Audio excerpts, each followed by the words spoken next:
E isso, então, fecha a geometria de posição, os principais tópicos da geometria de posição. Aí nós entramos nos poliedros convexos, que são as figuras sólidas. Tá?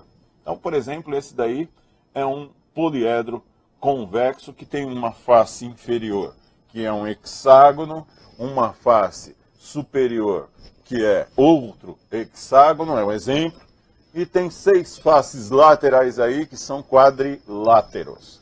A gente representa, então, olha lá, as arestas visíveis com linha cheia e as arestas invisíveis com linha tracejada. Então, essas linhas tracejadas que aparecem aí, quer dizer, isso está atrás do poliedro, é uma região que eu não consigo ver. Vamos ver alguns nomes, então. Essas quininhas aqui, os pontos de encontro das retas, é chamado de vértice. Esse lado, o encontro de 2 polígonos, é chamado de aresta.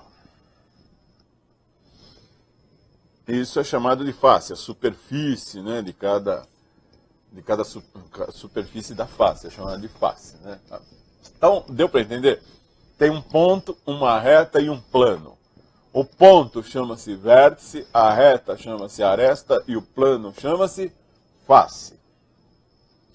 O Euler, o suíço, né, Leonhard Euler, ele descobriu o seguinte, que se você pegar o número de vértices, subtrair o número de arestas e somar o número de faces, dá sempre igual a 2.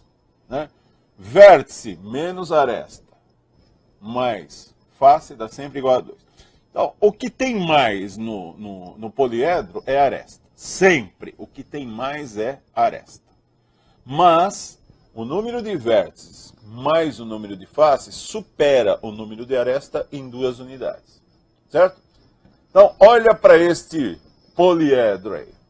Você é capaz de ver quantos vértices tem? Tem 6 em cima, 6 embaixo. Tem 12 vértices.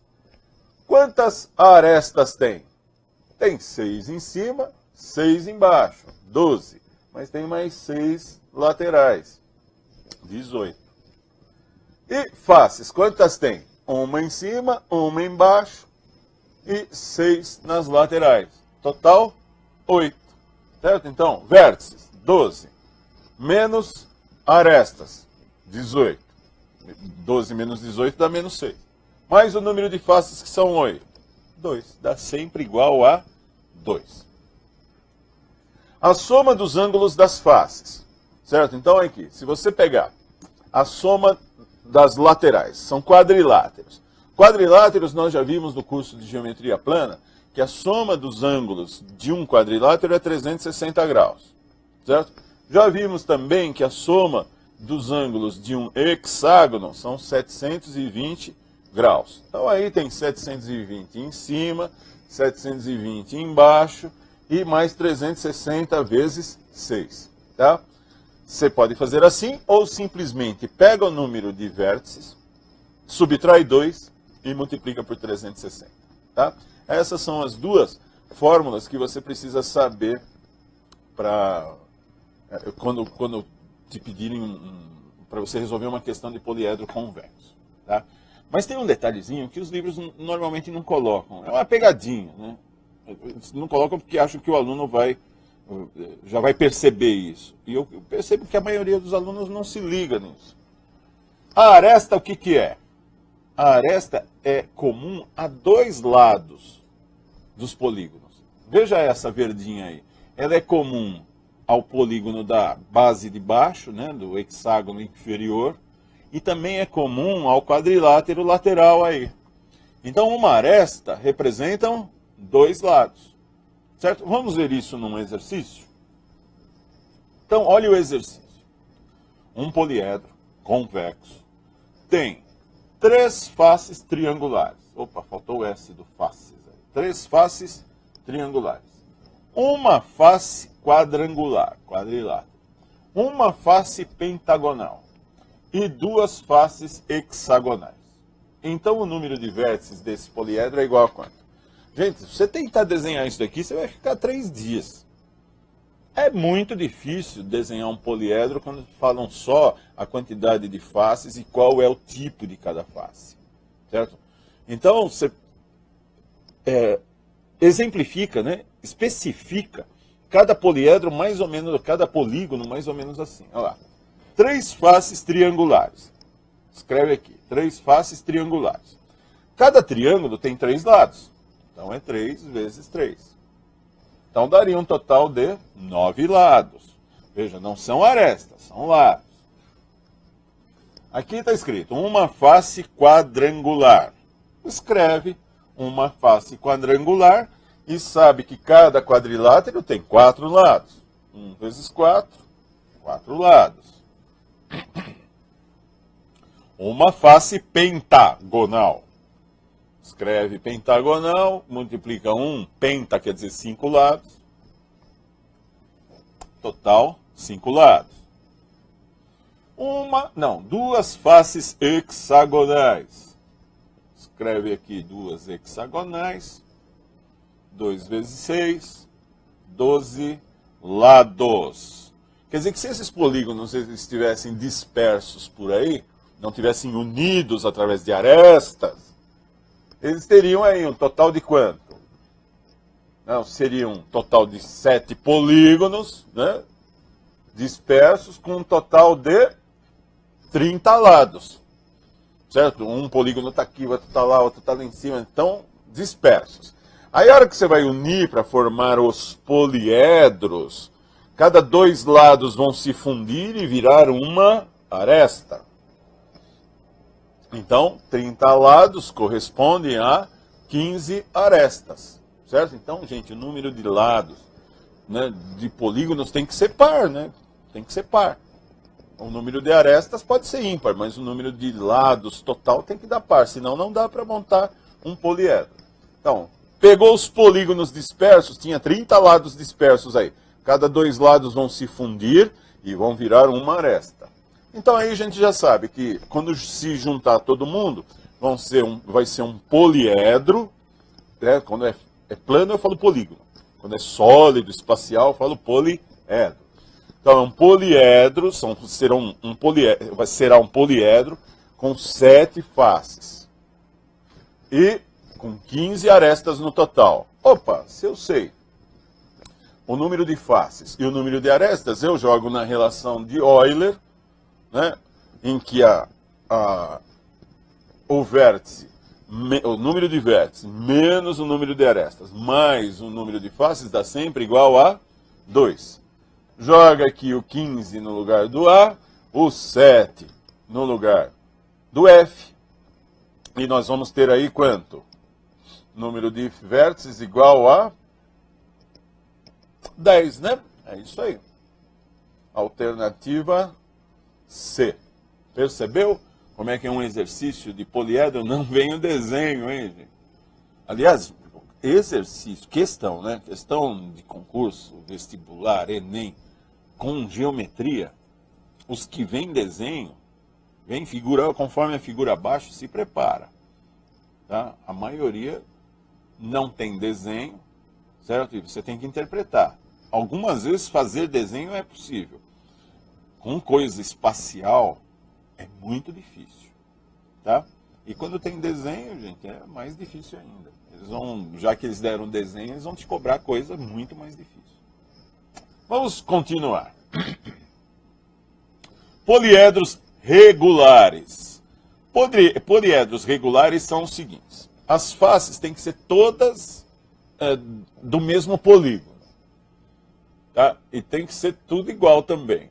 Tá? Ou é triângulo equilátero, né? Ou é quadrado, ou é pentágono, certo? E estudando esses possíveis poliedros regulares, chegamos à conclusão que só existem esses.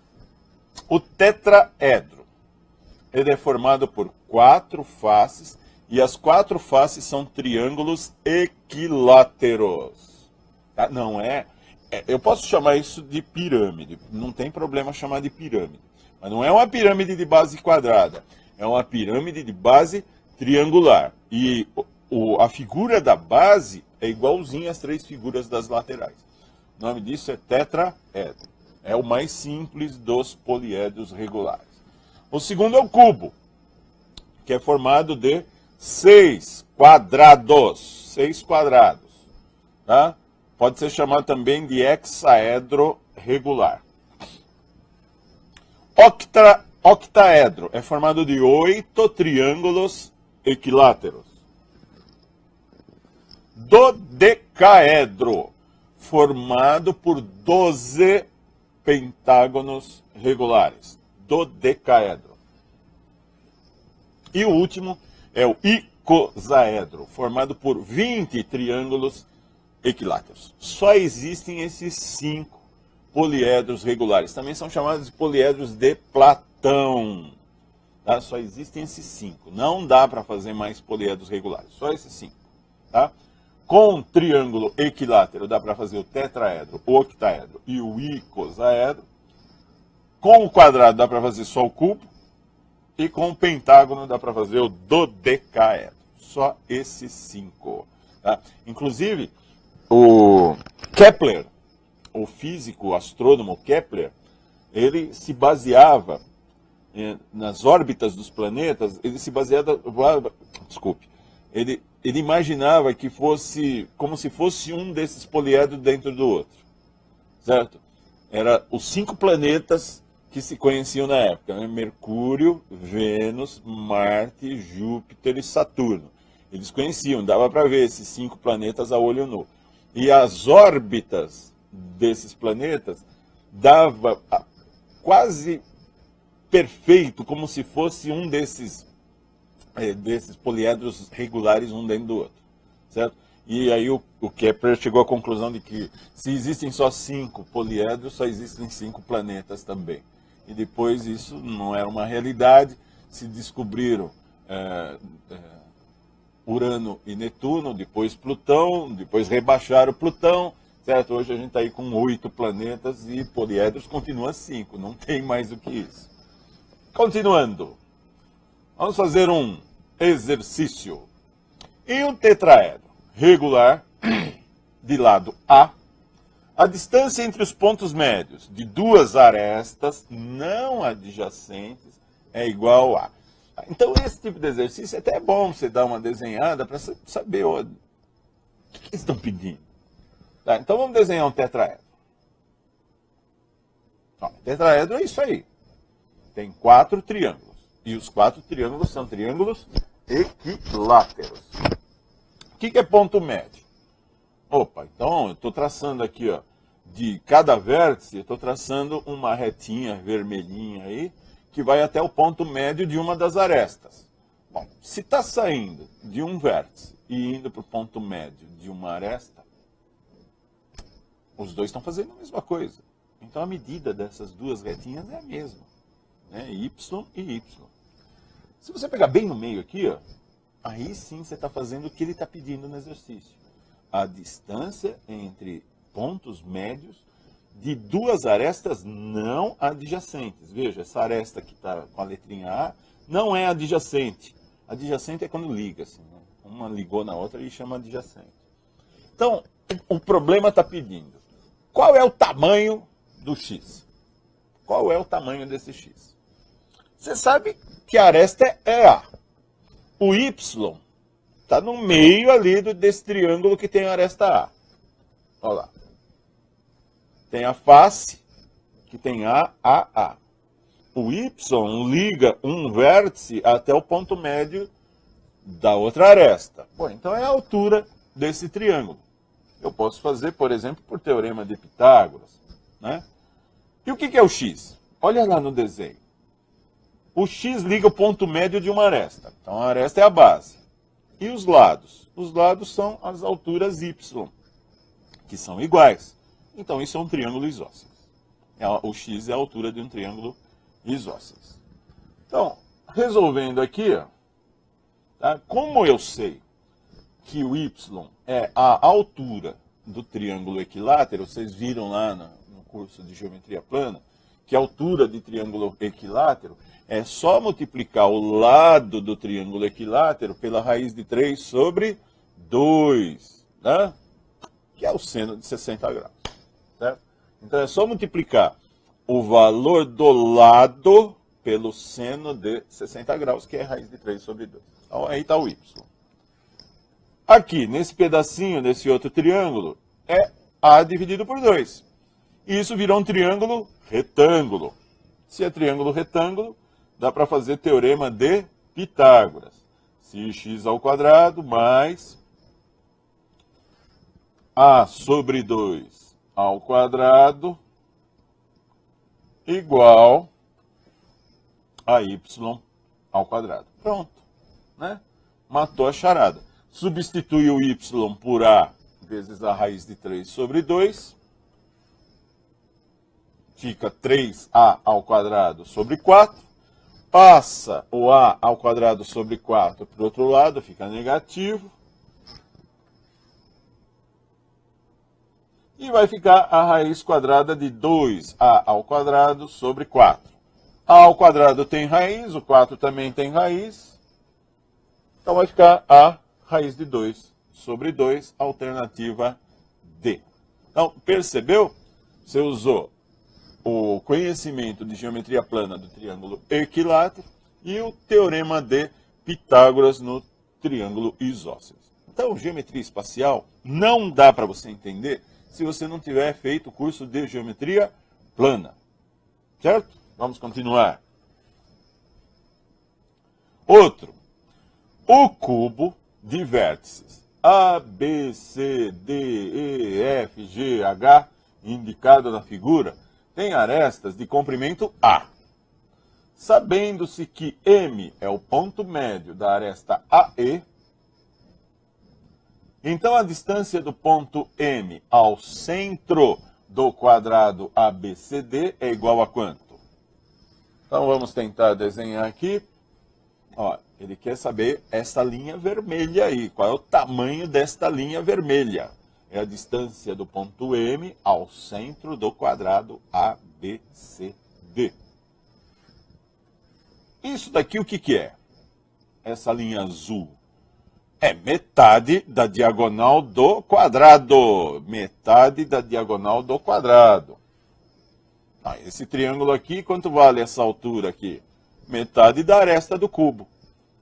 Certo? Então, para achar o tamanho do tracinho vermelho maior, eu vou precisar saber o tracinho vertical, que é metade da aresta, e o tracinho horizontal, que é metade da diagonal do quadrado. Aí eu faço o teorema de Pitágoras, acabou, porque isso daí é um triângulo retângulo.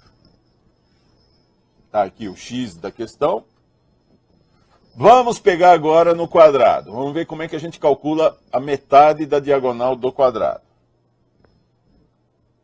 Aqui é a sobre 2, aqui também é a sobre 2, e aqui é o y que a gente precisa, que é a metade da diagonal do quadrado. Então, fazendo o teorema de Pitágoras de novo, percebeu? Olha aí. Mudou o tetraedro para cubo, mas o que o aluno precisa saber? Teorema de Pitágoras, né? Triângulo. Somando isso daqui, dá 2a ao quadrado sobre 4.